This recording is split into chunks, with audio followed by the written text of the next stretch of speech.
Setelah viral di Malaysia, gol jarak jauh Rizky Ridho kini ikut meledak di Thailand. Media olahraga negeri Gajah Putih mulai membahasnya secara intens, dan komentar pertama yang langsung menarik perhatian datang dari Federasi Sepak Bola Thailand. Reaksi yang diberikan bukan sekadar pujian biasa, melainkan penilaian mendalam yang memperlihatkan betapa mereka ikut terkejut dengan gol yang dianggap mustahil itu. Di Thailand, rekaman gol tersebut beredar di berbagai platform, dari televisi olahraga hingga media sosial lokal yang biasanya jarang menyorot Liga Indonesia. Namun kali ini berbeda. Semua fokus tertuju pada satu pemain bertahan yang tidak dikenal sebagai pencetak gol, tetapi mencetak gol yang terbilang lebih spektakuler dari banyak gol penyerang top Asia. Gol itu terjadi dalam pertandingan Persija Jakarta melawan Arema. Berawal dari situasi biasa di lini pertahanan, sebuah umpan panjang dari belakang diberikan ke area tengah lapangan. Ridho yang membaca arah permainan lebih cepat dari lawan langsung mengambil langkah maju. Keputusan itu menjadi awal dari momen tak terduga. Ketika bola mendekat, ia sempat melirik sedikit posisi kiper Arema yang terlalu maju. Tidak ada jeda berpikir panjang, tidak ada sentuhan tambahan, hanya satu tendangan keras, terukur, dan penuh keyakinan. Bola itu meluncur cepat, melewati udara seperti tidak ingin memberi kesempatan bagi siapapun untuk bereaksi. Ketika bola itu akhirnya masuk ke gawang, stadion pun bergemuruh. Teman-temannya berlari menghampirinya, sedangkan para penonton bersorak keras, menyadari bahwa apa yang mereka lihat bukan sekadar gol, tetapi sebuah karya seni di tengah pertandingan. Ridho merayakannya dengan penuh sukacita, melepaskan selebrasi yang memperlihatkan kombinasi kegembiraan dan kelegaan. Gol itu tidak hanya memberikan kemenangan bagi Persija, tetapi juga menandai babak baru dalam perjalanan karir Rizky Ridho. Sejak bergabung pada Juli 2023 dari Persebaya Surabaya, Ridho sudah diproyeksikan sebagai bagian dari rencana jangka panjang tim, namun tidak ada yang menyangka ia akan menjadi ikon klub begitu cepat. Keputusan manajemen mempercayainya sebagai pemain inti pada musim pertama menjadi salah satu langkah terbaik Persija. Debutnya yang terjadi pada Juli 2023 sudah menunjukkan ketenangannya sebagai bek muda. Dan pada Agustus 2023, ia mencetak gol pertamanya. Namun gol yang ia buat saat melawan Arema jauh lebih berarti dari sekadar gol ke gawang lawan. Perannya semakin besar ketika ia ditunjuk sebagai kapten untuk musim 2024-2025. Tanggung jawab itu diterimanya tanpa ragu, menunjukkan kedewasaan yang jarang dimiliki pemain seusianya. Kepemimpinannya mulai terlihat bukan hanya dalam bertahan, tetapi juga dalam mengatur ritme tim serta mampu menjadi simbol semangat Persija. Belum lama ini, Persija memperpanjang kontraknya hingga 2028. Tanda bahwa klub tidak ingin kehilangan pemain yang bukan hanya memberikan performa, tetapi juga membawa identitas baru yang kuat di lini belakang.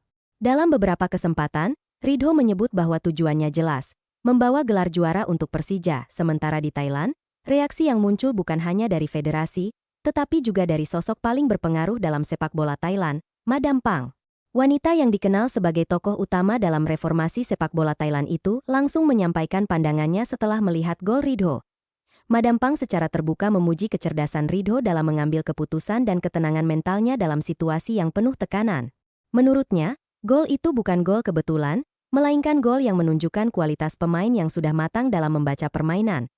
Ia bahkan membandingkan gol tersebut dengan beberapa gol yang pernah masuk nominasi Puskás Award. Baginya, apa yang dilakukan Ridho memiliki keunikan tersendiri, karena datang dari seorang bek yang sejatinya tidak memiliki tugas utama mencetak gol, namun mampu mencetak gol kelas dunia. Madam Pang juga turut menyinggung soal voting Puskás Award yang kini sedang berlangsung.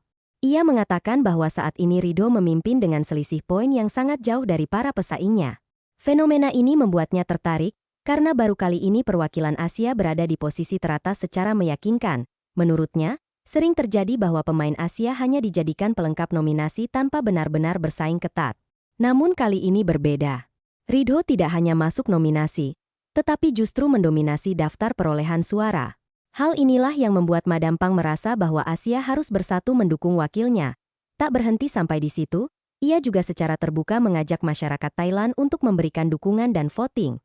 Menurutnya, Asia harus menunjukkan kekuatannya secara kolektif, bukan hanya menjadi penonton dalam penghargaan internasional yang biasanya didominasi oleh pemain Eropa dan Amerika Selatan. Seruan itu langsung mendapatkan respons besar dari publik Thailand. Banyak penggemar sepak bola yang kemudian membagikan tautan voting Puskás dan mendorong orang-orang untuk memilih Ridho. Bahkan tagar khusus untuk Rizky Ridho muncul di beberapa platform sosial di Thailand. Media olahraga Thailand kemudian memberikan porsi pemberitaan khusus. Mereka membahas latar belakang karir Ridho, bagaimana ia berkembang di Persija, dan bagaimana ia mampu menjadi bek yang memadukan kekuatan fisik, kecerdasan membaca permainan, dan teknik yang ternyata di atas rata-rata.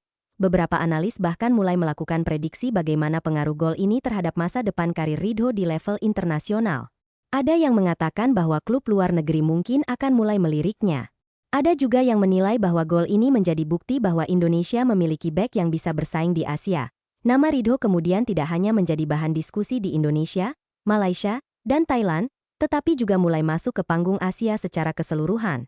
Golnya bukan hanya memukau, tetapi membuka mata banyak pihak tentang potensi pemain belakang Asia Tenggara dalam mengeksekusi bola jarak jauh. Efek viral ini juga memberi citra positif bagi Liga Indonesia.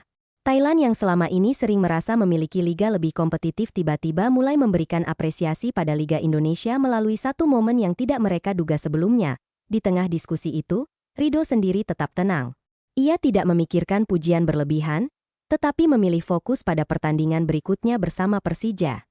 Baginya, kontribusi terhadap tim tetap menjadi prioritas utama, sementara penghargaan individu hanyalah bonus, namun tentu saja, penghargaan itu tetap spesial bagi siapapun. Jika ia benar-benar memenangkannya, itu akan menjadi sejarah baru bagi sepak bola Indonesia. Dan ini disadari oleh banyak pihak, sehingga dukungan terus mengalir tanpa henti. Federasi Thailand juga menilai bahwa jika Ridho memenangi Puskas Award, hal ini akan membawa citra positif bagi seluruh sepak bola Asia Tenggara. Mereka menyebut bahwa penghargaan ini bisa menjadi bukti bahwa wilayah Asia Tenggara tidak bisa lagi diremehkan dalam hal kreativitas dan kualitas permainan. Banyak pelatih di Thailand kini mulai membahas fenomena gol jarak jauh Ridho. Mereka menilai bahwa studi tentang keputusan cepat dalam permainan perlu diperluas. Keberanian dan ketepatan yang dilakukan Ridho dianggap sebagai contoh terbaik bagaimana pemain bertahan harus bereaksi dalam situasi tidak ideal. Beberapa akademi sepak bola Thailand bahkan mulai memutar video gol Rizky Ridho sebagai alat analisa, bukan sekadar tontonan viral. Mereka mengajarkan bagaimana membaca posisi kiper, kapan harus mengambil keputusan cepat, dan bagaimana teknik tendangan jarak jauh harus dilakukan. Di sisi lain, media Thailand mengungkapkan rasa kagum terhadap respons publik Indonesia yang begitu masif dalam memberikan voting. Mereka menyebut dukungan besar itu sebagai contoh loyalitas supporter yang jarang ditemui di negara lain. Madam Pang sekali lagi memuji konsistensi dukungan tersebut. Ia mengatakan bahwa keberhasilan meraih penghargaan tingkat dunia tidak hanya bergantung pada kualitas pemain, tetapi juga kekuatan komunitas di belakangnya. Menurutnya, Indonesia berhasil memperlihatkan hal tersebut dengan sangat jelas kini, dengan dukungan penuh dari Thailand, posisi Ridho dalam persaingan Puskas Award terlihat semakin kokoh. Perwakilan Asia Timur, Asia Barat, bahkan beberapa negara Arab mulai ikut memberikan dukungan setelah melihat efek viral ini meluas ke seluruh Asia. Jika tren dukungan ini terus berlanjut, kemenangan Rizky Ridho bukan lagi sekadar harapan, tetapi kemungkinan nyata yang semakin mendekat. Dan ketika momen itu terjadi, bukan hanya Indonesia yang akan bangga, tetapi seluruh Asia Tenggara akan merasa memiliki bagian dalam sejarah tersebut. Pada akhirnya, gol itu memang lebih dari sekadar gol. Ia menciptakan hubungan baru antara negara, mengubah pandangan dunia terhadap Asia Tenggara, dan memberikan inspirasi tentang bagaimana sesuatu yang tidak direncanakan bisa menjadi langkah besar menuju panggung dunia. Gol itu menjadi bukti bahwa satu tendangan bisa mengubah banyak hal.